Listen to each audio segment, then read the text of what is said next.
नमस्कार।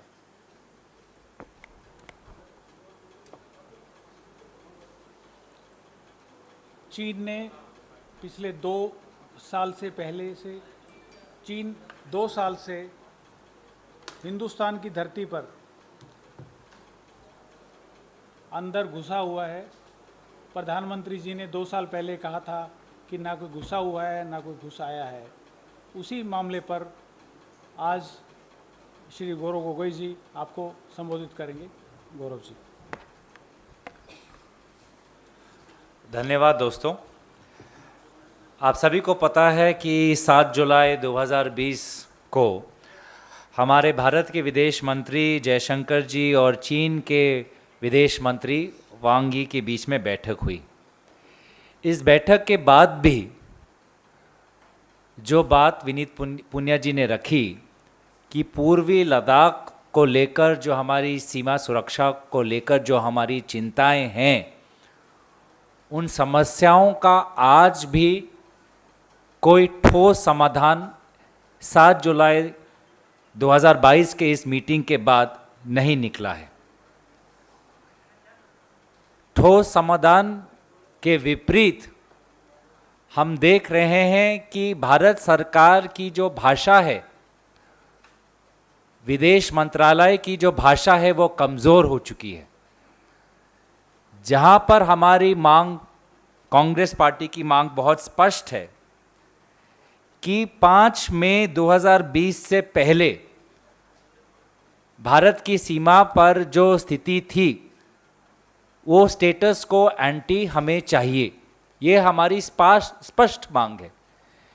लेकिन आज जो स्टेटमेंट आया, उस स्टेटमेंट में स्टेटस को एंटी को लेकर कोई हमने वहाँ पे विवरण नहीं देखा। वहाँ पे विपरीत ये लिखा है कि डिसएंगेजमेंट की बात की है कि सभी क्षेत्रों से चीनी सेना को पीछे हटाने का कार्य को पूरा करने के लिए कहा गया है। पर इस स्टेटमेंट के बावजूद भी हमने क्या देखा है कि वहाँ पर हमारे भारत की सीमा के उस पार चीन ने अपनी इंफ्रास्ट्रक्चर को बढ़ाया है। उन्होंने अक्साई चीन पर अपनी सेना की संख्या बढ़ाई है, 5G नेटवर्क लगाया है, 5 नए हेलीपोर्ट लगाए हैं, पंगोंग सो पर एक नया पुल लगाया है और उनकी जो वायुसेना की जो एक्टिविटीज़ है बढ़ गई है। इस संदर्भ में प्रधानमंत्री मोदी जी का ये सहमा हुआ शांत जो उनका ये व्यवहार है, इस पर कांग्रेस पार्टी प्रश्न उठाना चाहती है। क्यों आपने आज तक अपने जो खुद का जो विवरण है, ना यहाँ कोई हमारी सीमा में घुस आया है, ना ही कोई घुसा हुआ है। इस स्टेटमेंट, इस बयान को आज भी आप कबूल करते हैं? इतना कुछ होने के बाद भी प्रधानमंत्री मोदी जी ने अपने इस बात पर कोई संशोधन नहीं लाए। क्यों? कहाँ गई आपका 56 इंच? कहाँ गई आपके लाल आंख? आज चीन का नाम लेने से इतना डरते क्यों?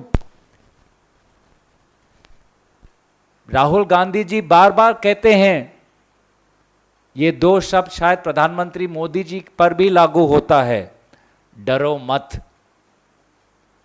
पूर्व में भी राहुल गांधी जी ने कहा है कि प्रधानमंत्री मोदी जी देश के नेता होने के कारण से उनको एक सशक्त नेतृत्व दिखाना चाहिए, लेकिन उनका रवैया सहमा हुआ है। वो सिर्फ अपनी छवि के बारे में सोचते हैं। भारत की सीमा सुरक्षा से ज्यादा उनको अपनी छवि प्यारी है, और इस छवि को बचाने में भारत सरकार के विभिन्न अंग उनके आपस में भी तालमेल नहीं रहा। अब उदाहरण स्वरूप रक्षा मंत्रालय ने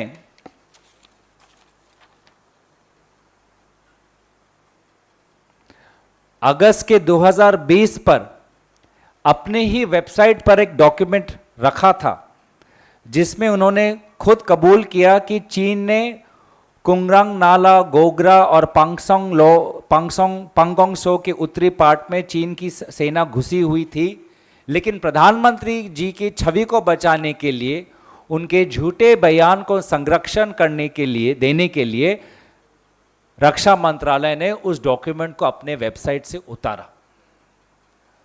एक और उदाहरण जहां पर भारत सरकार प्रधानमंत्री की छवि बचाने में लगी हुई है, वो तब आता है कि जब नवंबर 2020 में मिनिस्ट्री ऑफ एक्सटर्नल अफेयर्स, विदेश मंत्रालय, यूएस की जो एक रिपोर्ट आती है कि चीन ने अरुणाचल प्रदेश में 100 घर बनाए हैं, तो विदेश मंत्रालय का कहती है कि इस बात का हमें संज्ञान है, और रक्षा मंत्रालय कहती है, उस समय के चीफ ऑफ डिफेंस स्टाफ कहते हैं कि ऐसा कुछ हुआ ही नहीं।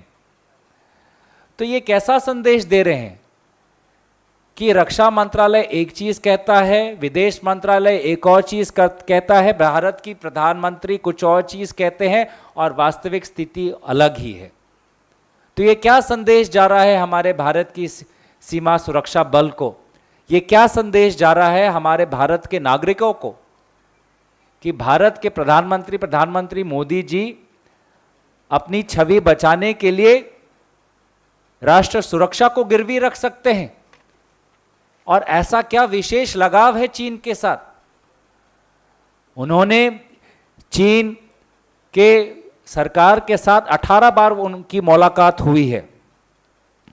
शी जिनपिंग के साथ, राष्ट्रपति शी जिनपिंग के साथ 18 बार उनकी मुलाकात हुई है। 4 बार तो स्वयं मुख्यमंत्री के हिसाब से गए हैं, 5 बार तो प्रधानमंत्री के हिसाब से गए हैं। ऐसा क्या उन्होंने रिश्ता बनाया जिससे कि चीन आज तक भी ये कबूल नहीं करता कि उनसे कोई गलती हुई है? चीन आज भी हमारी सीमा सुरक्षा को गंभीर रूप से नहीं लेता। विदेश मंत्रालय जयशंकर और विदेश मंत्री वांग जी का अगर स्टेटमेंट पढ़े, उसमें तो हमारी सीमा सुरक्षा की जो विवरण है चीन के स्टेटमेंट पे भी नहीं है। चीन अलग विषयों पे बातें करता है, यूक्रेन की बात करता है, लेकिन भारत की जो सॉवरेंटी और टेरिटोरियल इंटेग्रिटी है उस पर उनकी कोई बात ही नहीं है। तो ऐसा चीन के साथ क्या रिश्ता है कि प्रधानमंत्री मोदी जी 18 बार मुलाकात करने के बावजूद भी कोई दबाव ही नहीं डाल पा रहे? चीन आज तक कबूल नहीं करता ये सीमा सुरक्षा गंभीर है। उनके पिछले मीटिंग के उनके स्टेटमेंट में कोई विवरण नहीं। तो हालात में परिवर्तन कब आएगा कि जब दूसरा पक्ष इसको एक गंभीर समस्या के रूप में लेता ही नहीं? और प्रधानमंत्री मोदी जी का इस विशेष रिश्ता का कारण क्या हुआ, क्या नतीजा क्या निकला?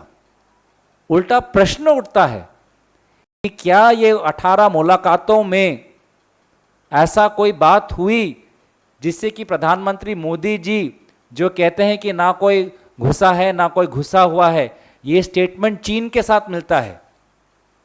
ये स्टेटमेंट तो चीन का पक्ष बोलता है। तो क्या ये 18 मुलाकातों में ऐसी कौन सी बात हुई जिससे कि प्रधानमंत्री मोदी जी इतने सहमे हुए हैं और शांत हुए हैं इस मामले पर? तो कांग्रेस पार्टी की मांग बहुत स्पष्ट कि एक तो प्रेस वार्तालाप हो जिसमें प्रधानमंत्री मोदी जी, विदेश मंत्री जी, रक्षा मंत्री जी स्वयं उपस्थित होकर देश को संबोधित करें। मांग नंबर 2 दिवसीय चर्चा हो पार्लियामेंट के अंदर। मांग नंबर 3 की जो पार्लियामेंट कमेटी ऑन डिफेंस है उस पे एक डेडिकेटेड ब्रीफिंग वहां पे होनी चाहिए ताकि वास्तविक स्थिति क्या है लोगों को पता चले। मांग नंबर 4 कि चीफ ऑफ डिफेंस स्टाफ का जो पद आज भी रहस्यजनक खाली है उसको जल्द से जल्द वहां पे एक व्यक्ति को नियुक्त करें। और मांग नंबर 5 कि अग्निवीर ये स्कीम से हमारी भारतीय सेना में एक बहुत गलत संदेश गया है नाम नमक निशान की संस्कृति को इसने दुर्बल किया हुआ है। आर्मी के लोग, वायुसेना के लोग, नौसेना के लोग जो रिटायर्ड हुए हैं, उच्च स्तरीय पद पर हैं, उन्होंने इस स्कीम की आलोचना की है।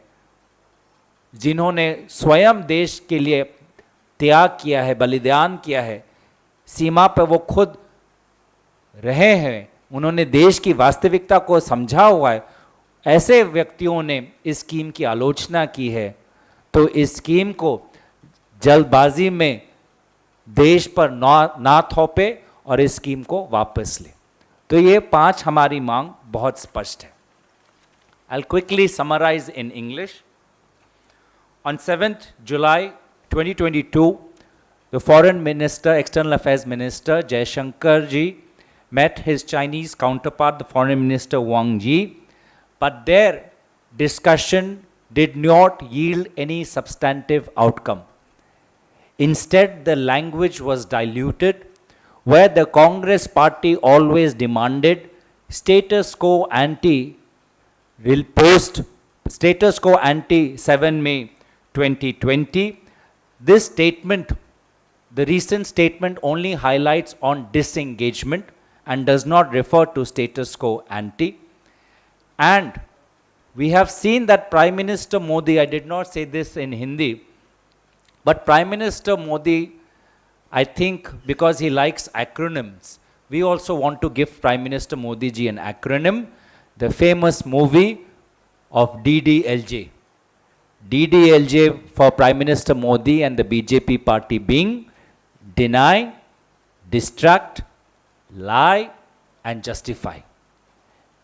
Deny, because Prime Minister Modi ji himself denied that no Chinese intrusion has taken place. He himself has said, ना यहाँ कोई हमारी सीमा में घुस आया है, ना ही कोई घुसा हुआ है. Distract, because in various cases the government, the various ministries are opposing each other.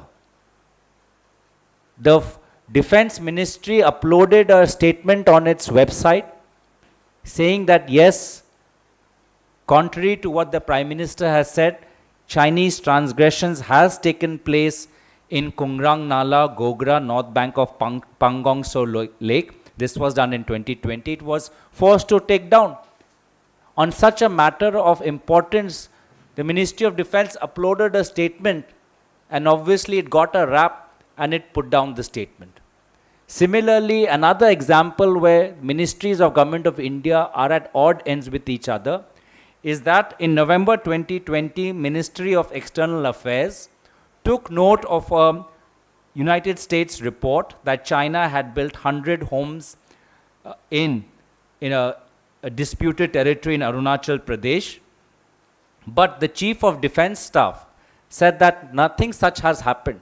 So Ministry of External Affairs says we have taken note, we have taken cognizance, and the Ministry of Defense, the then Chief of Defense Staff, says nothing of this sort has happened. So this kind of contradiction we are seeing only exists in Government of India only to protect the Prime Minister Modi's self-image and his ego. And it is quite unfortunate that on a matter of national security, the image of Prime Minister is more important to him and his government than our national sovereignty and our territorial integrity. It is unfortunate.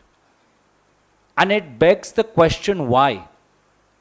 Why has the Prime Minister given this special status to China, despite meeting President Xi Jinping 18 times, visiting China numerous times, 4 times as Chief Minister, 5 times as Prime Minister?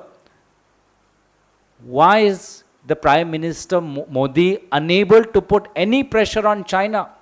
Because China, if you see in its recent statement post 7 July, does not even take India's concerns seriously. They don't even bother to acknowledge India's demand. They have made no reference to Ladakh.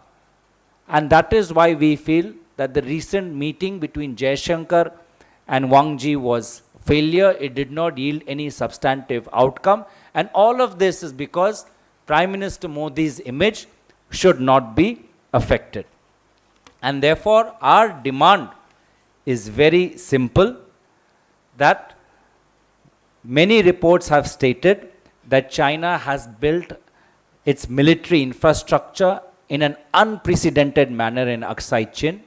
We have seen 5G networks in the LAC, 5 new airports, a large bridge across Pangong Tso, and a notable increase in air activity.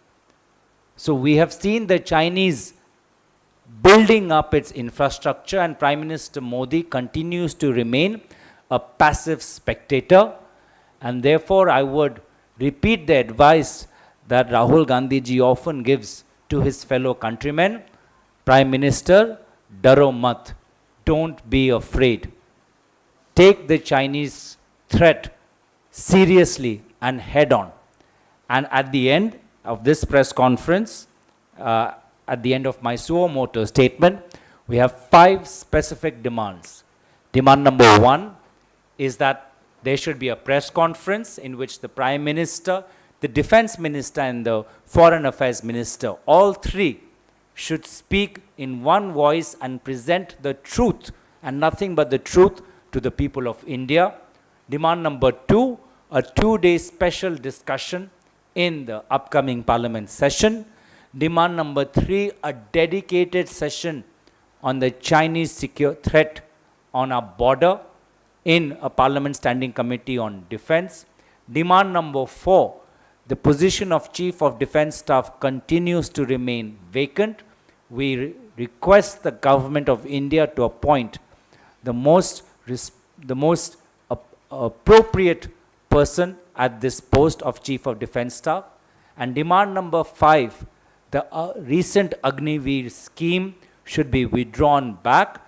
Many leading military commentators, experts, retired senior officers from the armed forces, air forces, and Indian Navy have criticized this scheme. These are the people who have actually served at our maritime borders, at our physical borders. They know the situation on the ground. If they are criticizing the scheme, then the Government of India should not be in a haste. Prime Minister should not value his ego over our defense forces, and this scheme should be withdrawn. So that's my opening statement.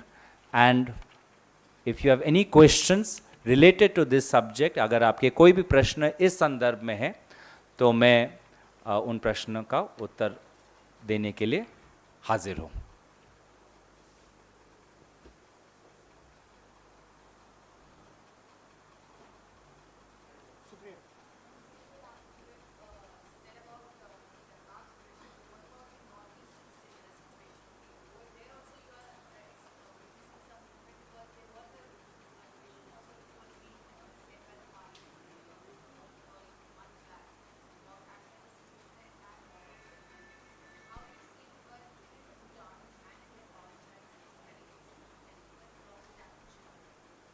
We take the Chinese expansionist efforts very seriously, whether across the entire border of our country, whether it's the Northeast or whether it's Jammu Kashmir or Ladakh.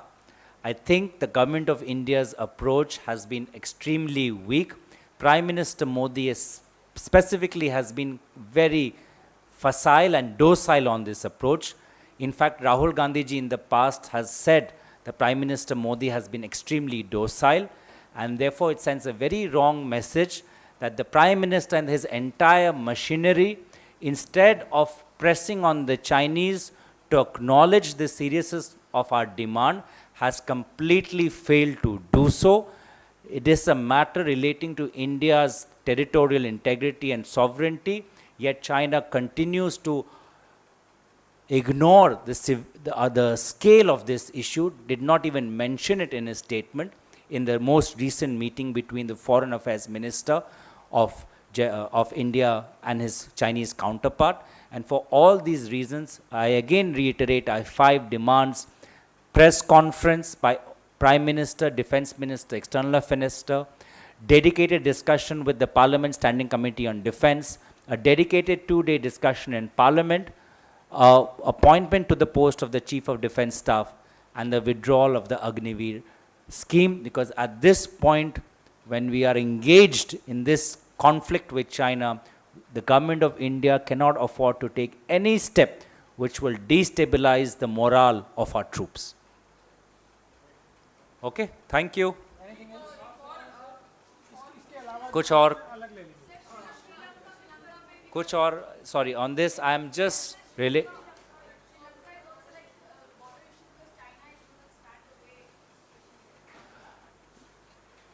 again to the policy of protecting the Indian neighborhood, especially South Asia. That is part of our defense policy. That is the one of the core principles of India's foreign policy.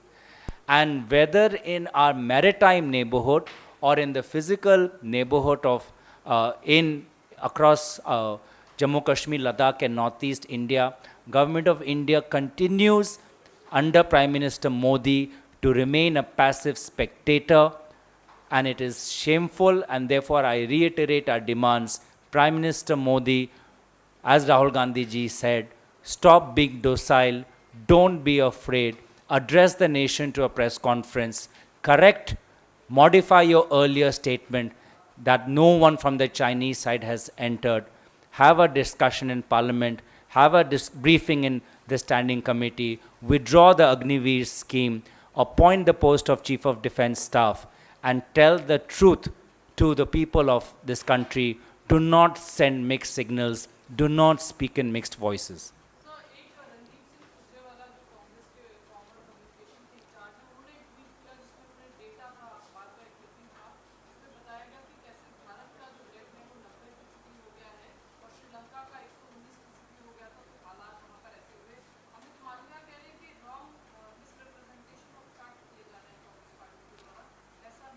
I'll reiterate, इस press conference में जो हमारा मोटो statement है, चीन के साथ जो भारत की जो राष्ट्रीय सुरक्षा है, उसी के संदर्भ में मैं प्रश्न लेना चाहूँगा. इसके अगर अलावा आपकी कोई भी प्रश्न है, उसको हम अलग से उसका हम उत्तर दे सकते हैं. धन्यवाद.